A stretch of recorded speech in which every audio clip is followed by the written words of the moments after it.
How do political parties and politicians become popular? How do they market their ideas to the general public? How do they get you to vote for them? This process is called campaigning, and in some countries like the United States, this can be a very long and expensive process. On the other side of the Atlantic, political campaigning in Germany is a lot different. Let's take a closer look. In the United States, the campaign process is a popularity contest among individual candidates who want to win your vote.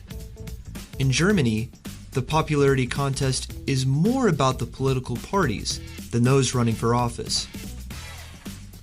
As a result, it's the parties in Germany that oversee most elements of a campaign, from staffing and financing to collecting membership dues and even nominating individual candidates. So how do the parties win votes? How do they campaign? There's no legally defined duration of the campaign season in Germany, but it typically gets started about 6 months before Election Day, with things really heating up in the final 4 to 6 weeks. Similar to the United States, each political party in Germany holds a big conference.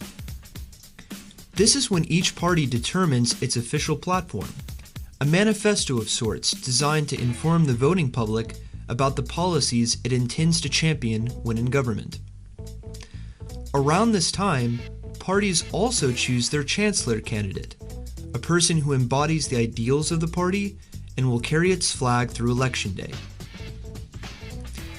Once the parties have determined their platform and chancellor candidate, then it's off to the races. But how do the runners take their first strides? To this day, some of the more important methods of campaigning in Germany are decidedly low-tech. Under normal conditions, these include street vendors and gatherings. Campaign signs and posters are especially important in Germany. They typically depict the chancellor candidate for each party and a witty campaign slogan that encompasses the party platform. Methods of campaigning also remain highly regulated. Unlike non-stop, aggressive TV ads in the US, German states limit the amount of airtime that radio and TV broadcasters provide to political campaigns. But radio and television are so last century.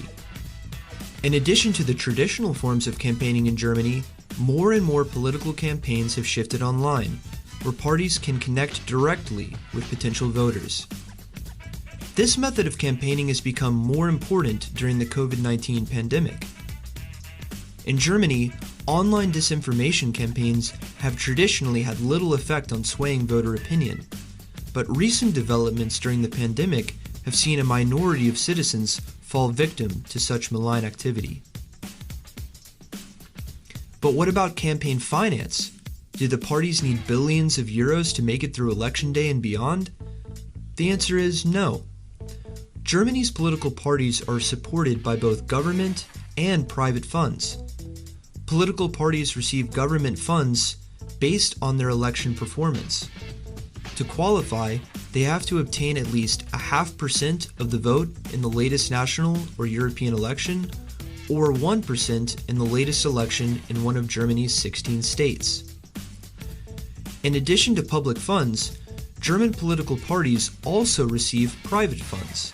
In fact, there is no limit on the amounts that individuals or corporations may contribute, but parties are required to reveal the names of all donors whose contributions exceed 10,000 euros per year.